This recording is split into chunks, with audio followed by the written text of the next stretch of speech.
Hello everyone, and welcome to the EsmaCAT tutorial.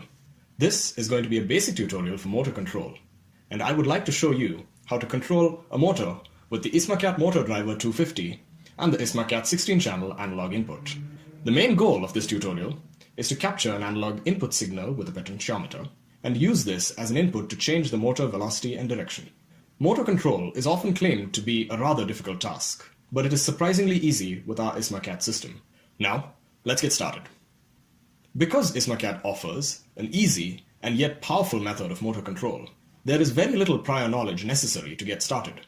Basic C or C++ programming skills and an undergraduate level of an engineering background are more than sufficient to use EsmaCAT, and the entire setup could be done in 5 to 10 minutes. Here, we see how the EsmaCAT components are connected to each other. First, we need one EsmaCAT master device.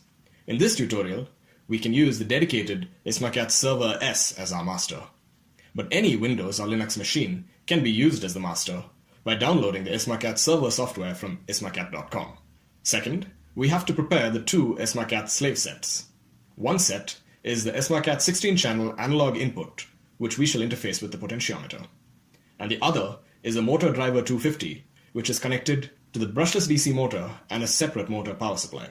The EsmaCAT units will be connected to each other by the standard RJ45 or Ethernet cable, and they receive logic power via PoE or power over EtherCAT. Some of you might already be familiar with this daisy chain setup and know its numerous advantages in simplifying the wiring and network topology of robotic applications. When we connect all the components as shown, our hardware setup is complete. We will demonstrate how easy it is to code within the EsmaCAT system. Now, let's go through coding with EsmaCAT. For this, we need to develop a class which inherits the class called EsmaCAT application. This class structure is designed for familiarity and ease of use to appear like that of the Arduino that most of us are already familiar with. Even function names have been kept the same. Namely, the setup function initializes the application, and the loop function is to run the inside code repeatedly. In addition to these functions, we need one additional called connect. This function connects the EsmaCAT slaves with the EsmaCAT master. Now, let's write our code together. We can start the coding with the template which is included in the EsmaCAT Server Software Development Kit, or SDK.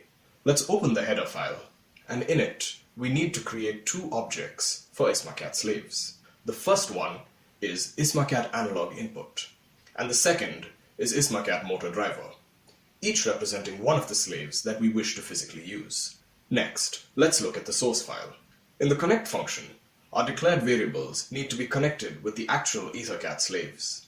Because the analog input board is physically connected first in the daisy chain, its index is 0, and the index of the motor driver board is 1. Next is the setup function. We will use the default setup, so no change is required here. Last is the loop function. For our application, we need to measure the analog voltage from the analog input board channel 0. Then, we need to turn on the motor driver and need to control the motor with the measured analog voltage.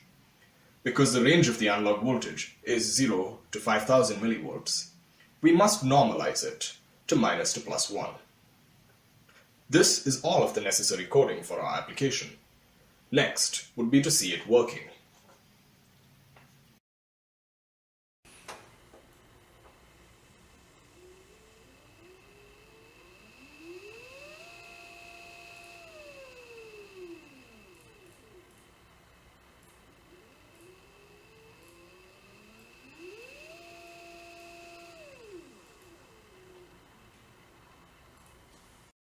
Thank you for watching. For more information and tutorials, visit our website EsmaCAT.com and our YouTube channel EsmaCAT.